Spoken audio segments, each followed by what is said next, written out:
This election season, many voters are casting their ballots in legislative districts that have been newly redrawn to account for population changes based on the 2020 census. In some states, the politicians who control the redrawing of congressional maps can change district lines in a way that maximizes their party's advantage. And for many of those who may not know, this process is called gerrymandering. Major Garrett is here to dig into this subject with us now. Gerrymandering, technically known as when the districts have all those squiggles and look very misshapen. They're either misshapen or they're drawn specifically for maximum partisan advantage. Sometimes neighborhoods don't have contiguous representation, meaning it's not all neighborhoods linked together. Lines are drawn. You have an urban area maybe several hundred miles away attached to an exurban area. Just because if you draw the lines that way, the party in power can maximize the votes most likely to keep it in power.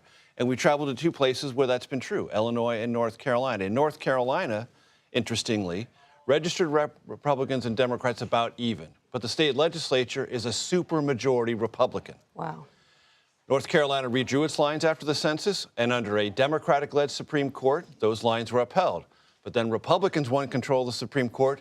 They allowed the Republicans to redraw those lines, and we went to figure out what happens on the ground when those lines are redrawn. We met a woman named Kate Barr. She's a Democrat running in a redrawn state Senate district in North Carolina. She has no chance of winning, and that's the point. Let's listen to Kate Barr. North Carolina's voting maps have been drawn to ensure that, at least in this case, the Republican Party will keep their power almost no matter what. And I'm running to call them out, even though I can't win. How much of a no chance is there, statistically?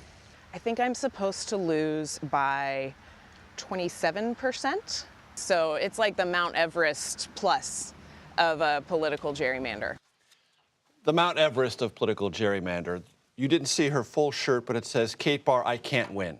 She hands out bracelets that say, I can't win. When she knocks on doors and canvasses, she says, I can't win this race, but I want to talk to you about why I can't win this race to illustrate the point. We also went to Illinois, met a guy named Rodney Davis, served in Congress for 10 years from a relatively swing district.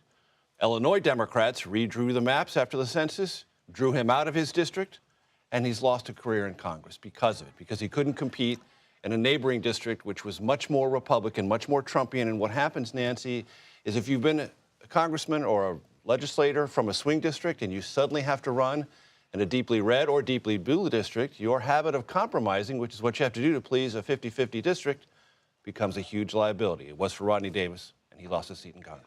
And not only does it hurt the party that is in the minority in any given state, but it also hurts the voters because these seats are drawn in such a way that they are safe for one party or the other, and they have less of an incentive to do what the voters there want them to do. And the voters feel almost disenfranchised from the jump. Like, there's no competition here. Nobody asks for our opinion about anything because they don't have to.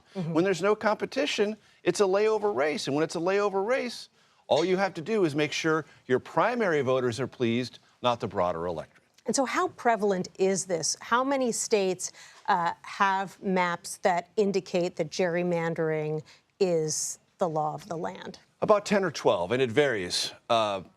Oftentimes, if you have a one-party state, meaning the Democratic or Republican governor and the legislature all the same, these things tend to intensify. But North Carolina is an example where you have a Democratic governor, but that Republican legislature. So even though power is divided at the top, the Republican legislature redrew the lines to favor the GOP. And how will this affect 2024? I mean, Congress is so evenly split right now.